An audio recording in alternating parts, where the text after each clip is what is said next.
नमस्कार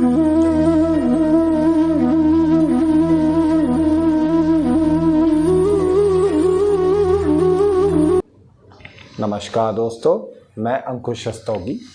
जैसा कि हमने पिछली वीडियो में देखा था कि गुरु पूर्णिमा और ज्योतिष में एक गुण संबंध है, उसी प्रकार हम इस वीडियो में देखेंगे एक और पावन पर्व रक्षाबंधन और ज्योतिष में क्या गुण संबंध है।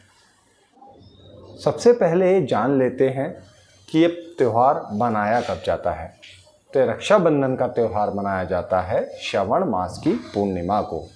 श्रवण मास तो हम जानते ही हैं कि आध्यात्मिक दृष्टिकोण से कितना महत्वपूर्ण महीना है।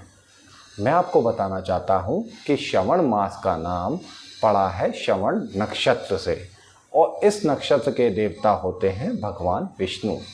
तो यहाँ दो ऊर्जा सम्मिलित हो गई, एक तो भगवान विष्णु की और एक भगवान शिव की। वैसे तो रक्षाबंधन से संबंधित बहुत सी कहानियाँ आपने सुनी होंगी। आज हम भी आपको एक कहानी सुनाते हैं।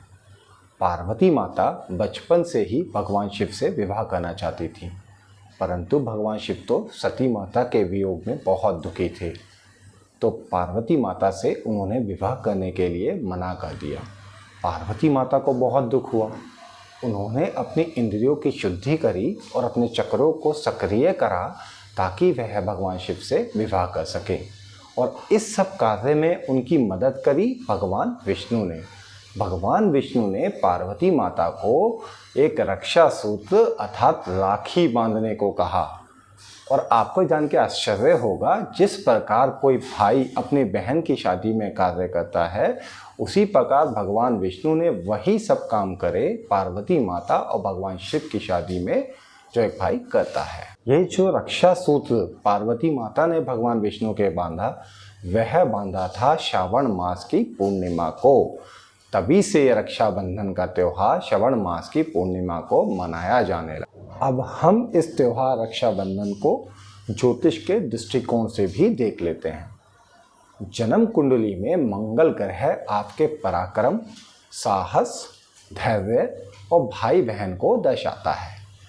इसी तरह जन्म कुंडली का द्वितीय भाव आपके पराक्रम, साहस, छोटे भाई बहन और उसके अलावा कम्युनिकेशन, साथ ही आपके शरीर के दाएं हाथ को दर्शाता है। और आप जानते ही हैं कि रक्षा सूत्र अर्थात राखी दाएं हाथ पे बांधने के लिए बोला जाता है। तो आपको समझ आया कि यहाँ हो क्या रहा है। यहाँ एक्चुअली हम लोग ब्रह्मांड से रक्षा सूत्र बंधाते हुए ये कम्युनिकेट कर रहे हैं कि जिसने हमारे रक्षा सूत्र बांधा है, अपने पराक्रम और साहस से अपने पूरे एफर्ट्स लगा के निरंतर पतनशील रह के हम उसकी सदैव रक्षा करेंगे। अब हम इसको थोड़ा सा न्यूमरोलॉजी की भाषा में भी समझ लेते हैं। चंद्रमा का जो नंबर न्यूमरोलॉजी में दिया गया है वह है 2 नंबर, और अगर हम नक्षत्रों को गिने अश्वनी से रेवती तक, तो ये जो श्रावण नक्षत्र है उसका जो नंबर आता है वह है नंबर 22। मतलब यहाँ भी 2 और 2। और ये जो चंद्रमा है यह जल का कारक भी होता है। मतलब यहाँ जल ही जल हो गया। आप देखते भी हैं कि श्रावण माह में कितनी जगह बरसात भी होती है। उसके अलावा कुंडली के अंदर चंद्रमा माँ का कारक भी होता है, और आप जानते हैं माँ अपने बच्चों की रक्षा के लिए कितनी प्रयत्नशील रहती है और क्या कुछ कर सकती है।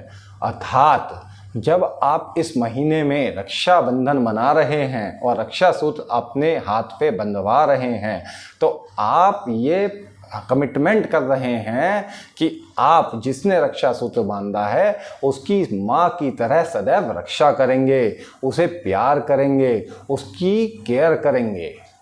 अच्छा, अधिकतर लोग ये भी समझते हैं कि रक्षाबंधन केवल भाई और बहन के बीच का त्यौहार है, परंतु ऐसा बिल्कुल नहीं है। आज भी बनारस में रक्षाबंधन के दिन काल भैरव के मंदिर जाके बहुत से लोग रक्षा सूत्र बनवाते हैं।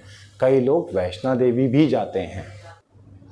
आइए अब इससे संबंधित पुराणों में जो श्लोक कहा गया है उसको थोड़ा समझते हैं।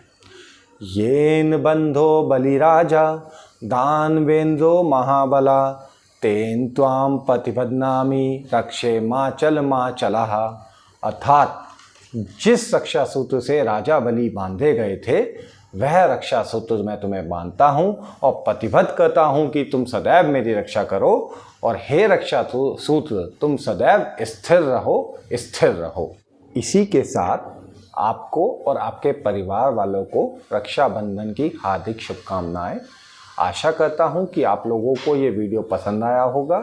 अगर पसंद आया तो कमेंट करना और शेयर करना ना भूलें। जय श्री कृष्ण।